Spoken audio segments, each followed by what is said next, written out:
তুমি বললে আমি এটা খাবো।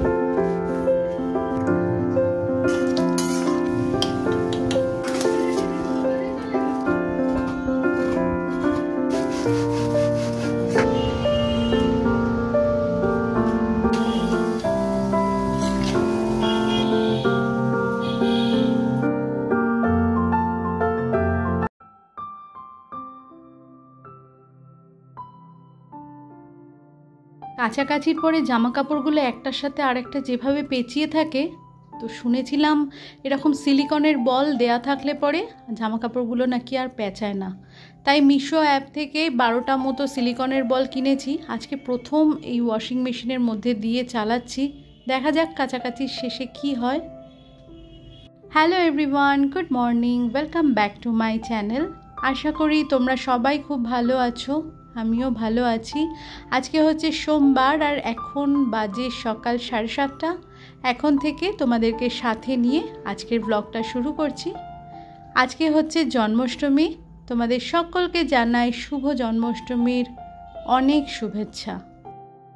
প্রায় 1 ঘন্টা আগে ঘুম থেকে উঠেছি, উঠে ফ্রেশ হয়ে গিয়ে জামা কাপড় ছেড়ে নিয়ে ছাদেই ঘোরাঘুরি করছিলাম। ওই হালকা একটুখানি এক্সারসাইজ, যেটা প্রত্যেক দিন করে থাকি কম বেশি, তো সেইটা করেছি। গরম জল খেয়েছি, একটু বাদাম ভেজানো ছিল সেটা খেয়েছি। তারপরে ওরা সবাই ঘুম থেকে উঠেছে, জামা কাপড় টাপড় সবাই যে যার মতো ছেড়ে ফেলেছে। ওয়াশিং মেশিনটা চালিয়ে দিয়ে ঘরে চলে এসেছি বিছানা পরিষ্কার করতে। বিছানাটা তোলা হয়ে গেল, এবারে বাসি ঘর বারান্দা সমস্ত কিছু ঝাড় দিয়ে পরিষ্কার করে নেব, তারপরেই যাব রান্নাবান্নার কাজে। প্রত্যেক দিন সকালে ঘুম থেকে উঠেই আমি 1-1.5 ঘন্টা মতো ছাদে সময় কাটাই। ছাদের যে স্লাইডিংয়ের জানলাগুলো আছে সবটা খুলে দিই একটু ফ্রেশ এয়ারের জন্য। কখনো ছাদের রেলিংয়ে দাঁড়িয়ে থাকি, বা কখনো এক্সারসাইজ করি, কখনো একটুখানি বসি। বাইরে থেকে একটু হাওয়া বাতাস চললে পরে সকালবেলার দিকটাতে এই গরমকালে ছাদের সময়টা বেশ ভালোই লাগে। কিন্তু এই সময়টাতে হচ্ছে কি, হাওয়া একটুও নেই। রাস্তাঘাট দেখে মনে হলো গতকাল বেশ ভালোই বৃষ্টি হয়েছে সারা রাত ধরে। খুব জোরে হয়নি, জোরে হলে আমার ছাদটা যেহেতু টিনের শেড ছিল আওয়াজ পেতাম, সেরকম আওয়াজ হয়নি। কিন্তু রাস্তাঘাট একদম ভিজে, কিন্তু একটা ভ্যাপসা একটা গরম যেন সবসময় ফিল হচ্ছে। ফ্যানটা যদি ফুল স্পিডে চলে সেটাও যেমন একটা অস্বস্তিকর লাগছে, আবার যদি ফ্যানটা কমিয়েও দেওয়া হয় সেটাও একটা ভালো লাগছে না। আর ছাদে জল এসেছে, ছাদের অর্ধেকটা মতো ঝাড় দিলাম, আর বাকি অর্ধেকটা ভিজে রয়েছে, ওইটুকুনি আর ঝাড় দেওয়া গেল না। তো বাসি ঘরটরগুলো সমস্ত কিছু ঝাড় দিয়ে নিয়েছি, চলে এসেছি রান্নাঘরে। আলু কেটে নিলাম, আলুর তরকারি করব। আর এই তেলের কন্টেনারটা খালি হয়ে গিয়েছিল, ওটা মাজাই ছিল ডিশওয়াশারে, তো সেটাতে আমি এখন তেলটা ভরে নিচ্ছি। তেলের কন্টেনার যখনই আমার খালি হয়, রিফিল করার আগে আমি ডিশওয়াশারে মেজে পরিষ্কার করে নিই। আর যেহেতু ডিশওয়াশারে বাসনপত্র সব কিছুই গরম জলে মাজা হয়ে থাকে, সেই জন্য তেলের কন্টেনারগুলোর তেল চিটে ভাবটা দূর হতে খুব একটা বেশি সমস্যা হয় না। জলখাবারের জন্য বানাচ্ছি কালো জিরে কাঁচা লঙ্কা ফোড়ন দিয়ে আলুর তরকারি, আর ভাবলাম বানাবো একটু লুচি। তো এই যে ময়দার প্যাকেট, এইগুলো তেলের প্যাকেটের সাথে ফ্রি পাওয়া গিয়েছিল, তো ভাবলাম ওইগুলোই আগে ইউজ করে নিই। তো ময়দার সাথে সামান্য একটুখানি আটা মিশিয়ে নিয়ে ময়ান দিয়ে ময়দাটাকে মেখে রাখছি। অনেক সময়তে লুচি বানাবার সময় যেরকম করে আমরা ময়ান দিয়ে ময়দাটা মাখি, ময়দার সাথে আমি একটুখানি সুজি মিশিয়ে নিই। তাতে কি হয় বলো তো, লুচিটা ভীষণ ক্রিস্পি হয়। আর আমরা যখন লুচি ভাজি তখন একদম যেমন ফুলকো হয়ে ফুলে ওঠে, তারপরে আবার কিছুক্ষণের মধ্যে মানে কয়েক সেকেন্ডের মধ্যেই লুচির ওপরের যে লেয়ারটা ফোলা ভাবটা একদম বসে যায়। তো সুজি মেশানো থাকলে ওই ফোলা ভাবটা বেশ কিছুক্ষণ থাকে।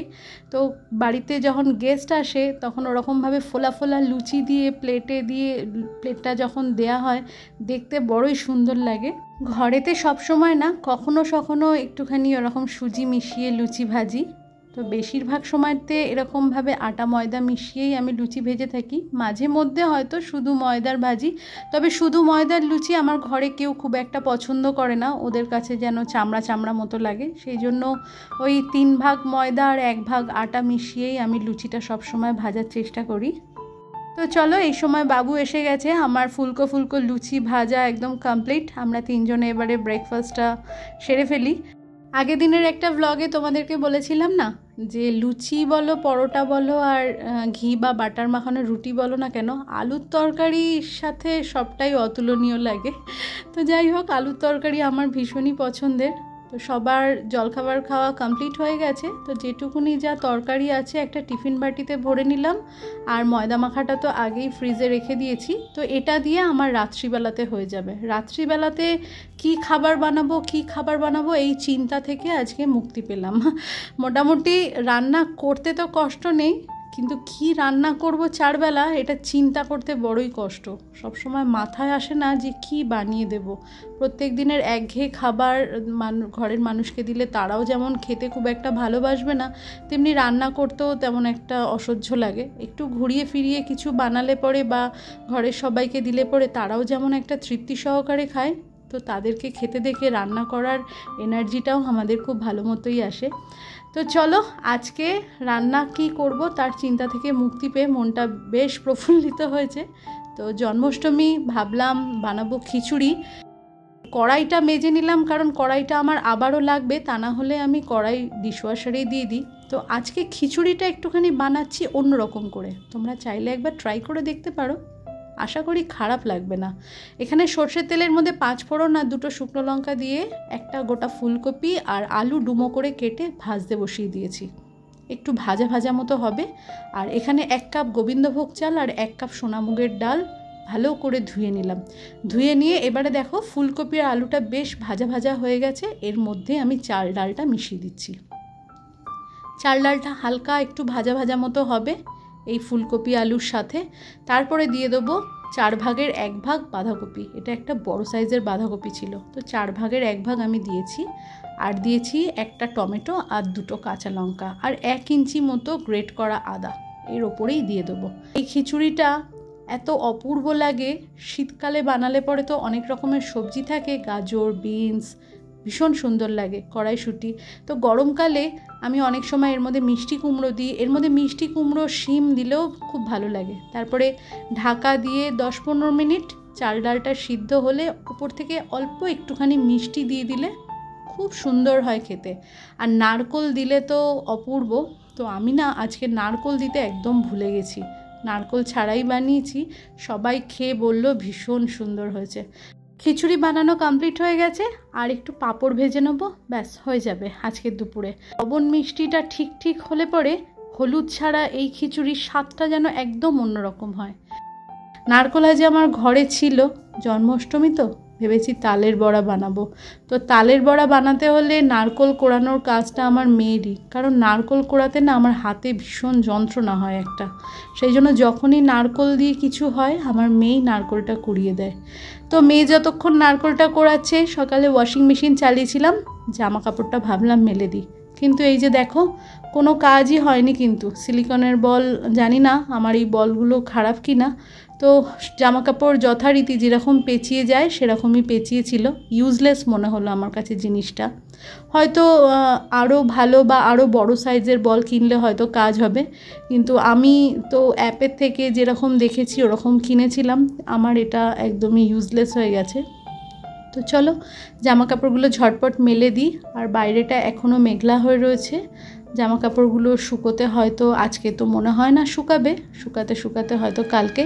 তো এই সময়তেই জামা কাপড় মেলা সব কিছু হয়ে গেছে।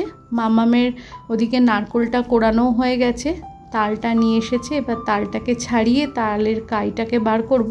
আর এই যে নারকোল কুড়িয়ে কাউন্টার টপের ওপরে ঢাকা দিয়ে আমার মেয়ে চলে গেছে। কড়াইটা আমার কাজে লাগবে। তো কড়াইটা মেজেছি, এর মধ্যেই আমি তালের কাইটা করব। কারণ তালের কাই বার করতে গেলে যে ফুটো যে থালাটা ব্যবহার হয়, সেই থালাটা যে পাত্রের ওপরে বসানো হয় ভালো করে না বসলে পরে তাল ঘষা যায় না। আর এই কড়াইটার সাথে এই ফুটো থালাটার একদম খাপে সুন্দরভাবে বসে যায়, সেই জন্য একটুও নড়ে না। আমার তাল ঘষতে ভীষণই সুবিধা হয়। এই কড়াইটা না হলে পরে আমি তালের কাই বার করতেই পারতাম না। তো বেশ কিছুক্ষণ কষ্টে শিষ্টে তালের কাজ বার করেছি। বার করার পরে এর মধ্যে আমি পরিমাণ মতো সুজি, ময়দা আর চিনি মিশিয়ে দিলাম। ভালো করে মেখে নিয়ে এর মধ্যে মিশিয়ে দেবো নারকোল। তারপরে যেরকম বড়া ভাজা হয় সেই বড়া। সকালে লুচি ভেজেছিলাম যে কড়াইতে, এই লুচি ভাজার তেলের মধ্যেই আমি তালের বড়াগুলো ভেজে নিলাম। তোমরা আমার যে সকল নতুন বন্ধু আছো আর এই মুহূর্তে আমার এই ভিডিওটি দেখছো, আমার এই ভিডিওর কোথাও যদি তোমাদের কোনো কিছু ভালো লেগে থাকে তাহলে চ্যানেলটি সাবস্ক্রাইব করে আমার পাশে থাকতে পারো। আর তোমরা যারা অলরেডি এই কাজটি করে রেখেছো তোমাদের সকলকে জানাই অসংখ্য ধন্যবাদ। তালটা যেটা এনেছিল বেশ বড় সাইজেরই ছিল। কিছুটা পরিমাণে তালের বড়া বানালাম আর মেয়ের আবদারে কিছুটা পরিমাণে তাল ক্ষীর। তো তাল ক্ষীরটার মধ্যে চিনি আর নারকোল মিশিয়ে একসাথে জালে বসিয়েছি, ঢাকা দিয়ে রেখেছি। মাঝে মধ্যে একটু ঢাকা উঠিয়ে নাড়িয়ে চাড়িয়ে নিয়ে ব্যাস তাল ক্ষীর হয়ে গেছে। ওইদিকে আমার কমপ্লিট। আমি ঘর বারান্দা মুছে স্নান সেরে চলে এসেছি। দুপুরের খাবার সাদা খিচুড়ি আর পাঁপড় ভাজা। তো বন্ধুরা, আজকের ব্লগটা এখানেই শেষ করলাম। তোমরা ভালো থেকো, সুস্থ থেকো। দেখা হচ্ছে তোমাদের সাথে নেক্সট ব্লগে। ততক্ষণের জন্য টাটা।